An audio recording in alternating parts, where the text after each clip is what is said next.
অসমে এজন প্ৰধানমন্ত্ৰী দিছিল যিজনৰ বিষয়ে গোটেই বিশ্বই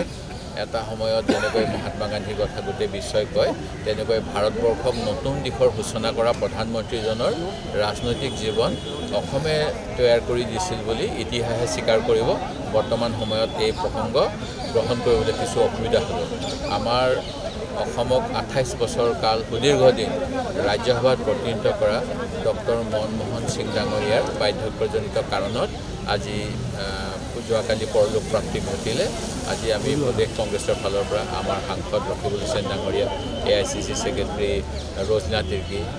প্ৰদেশ কংগ্ৰেছৰ সভাপতি ভূপেন বৰা আৰু মই বিধায়িনী দলৰ আমি চাৰিওজনে আজি আহি আমাৰ সকলোৰে অসমৰ জনগণৰ হৈ তেখেতক আজি শ্ৰদ্ধাঞ্জলি জনালোহি আৰু আমি গোটেই অসমবাসী ভাৰতীয়ৰ সকলো লোকৰ লগতে দুখৰ সমভাগী হৈছোঁ আৰু ভাৰতক যি নতুন এটা মাত্ৰা প্ৰদান কৰিলে অৰ্থনৈতিক ক্ষেত্ৰত আগুৱাই যোৱাত তাৰ বাটকটীয়া প্ৰধানমন্ত্ৰী নৰসিংহ ৰাওৰ দিনত ডক্টৰ মনমোহন সিঙে আৰম্ভ কৰিছিল আৰু তাৰ সুফল আমি এতিয়া পাই আছোঁ। সেই গতিকে ভৱিষ্যত সময়ত যেতিয়া ভাৰতবৰ্ষৰ ইতিহাস ৰচনা হ'ব স্বাধীনোত্তৰ ভাৰতৰ অৰ্থনৈতিক সামাজিক উন্নতিৰ কথা, তেতিয়া সেই সময়ত ডক্টৰ মনমোহন সিঙৰ নেতৃত্বত সোনিয়া গান্ধীৰ নেতৃত্বত UPA চৰকাৰে যিখিনি কাম কৰিছিল সেই কামখিনি সকলোৱে শ্ৰদ্ধাৰে সোঁৱৰিব লাগিব। সেয়া লাগে ৰাইট টু এডুকেশ্যন হওক, ৰাইট টু ফুড হওক, ৰাইট টু ইনফৰ্মেশ্যন হওক আৰু বিভিন্নখিনি যিখিনি মানে সুদূৰ প্ৰসাৰী স্বাস্থ্যৰ ক্ষেত্ৰত হওক বা অন্যান্য ক্ষেত্ৰত গ্ৰহণ কৰিছিল আঁচনি, সেইখিনিয়ে আমাৰ দেশৰ জনগণক এক নতুন দিশলৈ উত্তৰণ কৰিছিল। আজি সেই মহান ৰাষ্ট্ৰনেতাজনৰ শ্ৰদ্ধাঞ্জলি জনাই আমি খুব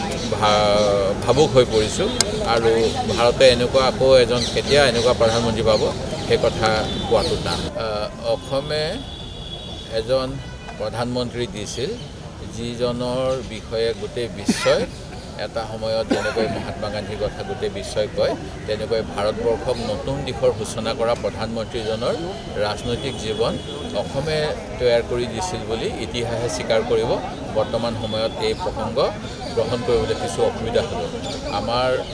অসমক 28 বছৰ কাল সুদীৰ্ঘ দিন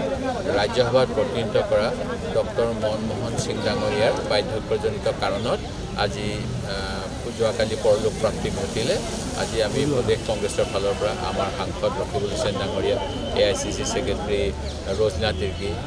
প্ৰদেশ কংগ্ৰেছৰ সভাপতি ভূপেন বৰা আৰু মই বিধায়িনী দলৰ আমি চাৰিওজনে আজি আহি আমাৰ সকলোৰে অসমৰ জনগণৰ হৈ তেখেতক আজি শ্ৰদ্ধাঞ্জলি জনালোহি আৰু